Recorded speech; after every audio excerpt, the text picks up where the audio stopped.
Dear you, you're moving. Every day, you're moving. Waking up, getting through things, handling what needs to be handled. And yet, there's a question that has started whispering in the back of your mind. One you don't answer out loud because you're afraid of what it might change. Why am I still doing all of this? Not in a dramatic way. Not in a hopeless way. Just in a quiet, unsettling way. You don't feel like quitting. You don't feel like giving up. You just feel like you're walking without a clear sense of direction, trusting momentum more than meaning. You're doing what comes next because something always comes next, and stopping long enough to question it feels dangerous. So you keep going. You tell yourself it's practical, responsible, necessary. You remind yourself that not everything needs to make sense emotionally. Life is about endurance after all, about pushing through phases where clarity is missing. You've done that before. You can do it again, but this time feels different. This time, the tiredness isn't in your body.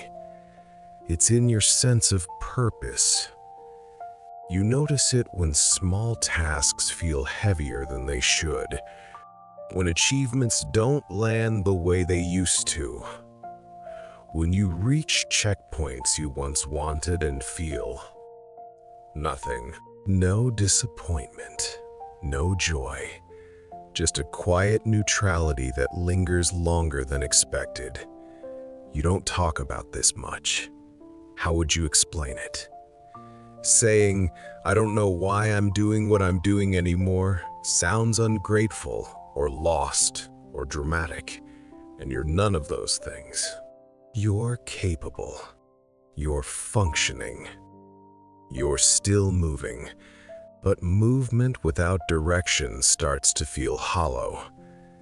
You might catch yourself thinking about rest, not because you're exhausted, but because you want the world to pause long enough for you to hear yourself again. You want a moment where nothing is required of you so you can ask the questions you've been postponing. If you're reading this and feeling a quiet recognition settle in your chest, it's because this experience is deeply shared. Many people don't stop living when meaning blurs. They continue. They adapt. They trust that clarity will catch up eventually.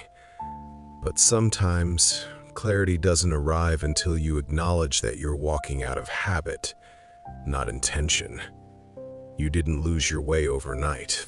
You followed it faithfully for a long time. And now, something inside you is asking whether the path still belongs to you. This letter isn't here to tell you to turn around. It's here to sit with you at the moment you realize you might need to look up from the road and check the horizon again. That moment matters more than you think. You didn't keep going because you were numb. You kept going because you learned that stopping felt riskier than continuing.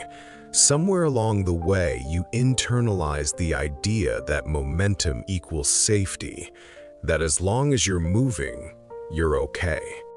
That questioning direction is a luxury reserved for calmer seasons. So when meaning began to blur, you didn't pause. You adjusted your expectations. You told yourself not every chapter needs passion, not every effort needs emotional payoff.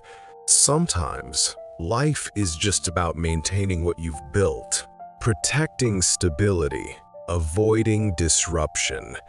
And those reasons made sense, especially if you've worked hard to get where you are. You didn't want to appear ungrateful. You didn't want to waste progress. You didn't want to dismantle something before knowing what would replace it. So you stayed. Over time, staying became automatic. You stopped checking whether your actions still aligned with your inner values. You focused on external markers instead, deadlines, responsibilities, expectations. Those were easier to track than fulfillment, but fulfillment doesn't disappear when ignored. It waits. It waits until the absence becomes noticeable, until the routine starts to feel heavier, until the question shifts from "can I keep going?" to "why am I still going?" Another reason you stayed moving is because you're adaptable. You know how to make things work. You know how to adjust emotionally, mentally, practically. Adaptability is a strength, but it can also become a trap when it keeps you in situations that no longer nourish you. You didn't resist discomfort by stopping. You resisted it by becoming efficient. Efficiency kept you productive, but it also quieted your internal signals. Signals that might have told you sooner that something needed attention. Instead, they softened, blended into the background, and showed up as a vague sense of emptiness. You might wonder if you waited too long, if you ignored yourself for too many years, but this isn't about delay, it's about readiness. Awareness arrives when you're capable of holding it, not before. You're not confused because you lack direction. You're confused because your direction is changing, and change always feels destabilizing before it feels intentional. Understanding this doesn't require immediate action. It requires compassion. You did what made sense with the information and capacity you had at the time. Now, you're gathering new information from yourself. And that process deserves patience. You don't need to know exactly where you're going to stop walking blindly. You don't need a perfect alternative to admit that something feels off. Direction doesn't always come before honesty. Sometimes, honesty is what creates direction. You are allowed to pause internally, even if your life continues externally. You're allowed to ask yourself real questions without demanding immediate answers. You're allowed to acknowledge that what once made sense may not anymore. That doesn't erase your past effort. It honors your growth. You can begin by listening instead of pushing, by noticing what drains you and what quietly holds your attention, by paying attention to moments where you feel slightly more like yourself, even if you don't know why. These moments matter. You don't have to make dramatic changes. You don't have to announce anything.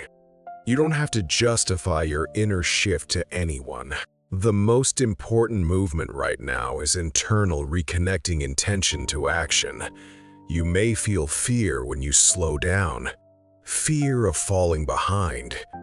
Fear of losing momentum.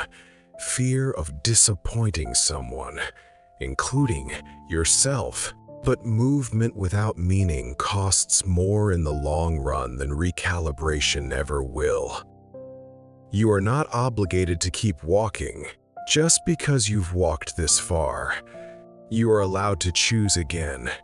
Choosing again doesn't mean starting over. It means continuing with awareness instead of habit. It means allowing your life to reflect who you are now, not who you were when you first began. You don't need clarity tonight. You need permission. Permission to stop pretending you don't feel this.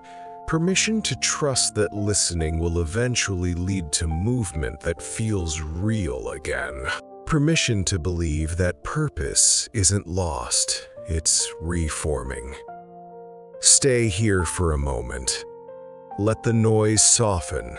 Let the road ahead blur without panic. You're not abandoning your life. You're finally checking in with it. And when you take your next step, it won't be because you were afraid to stop. It will be because you know why you're moving. Sincerely, you.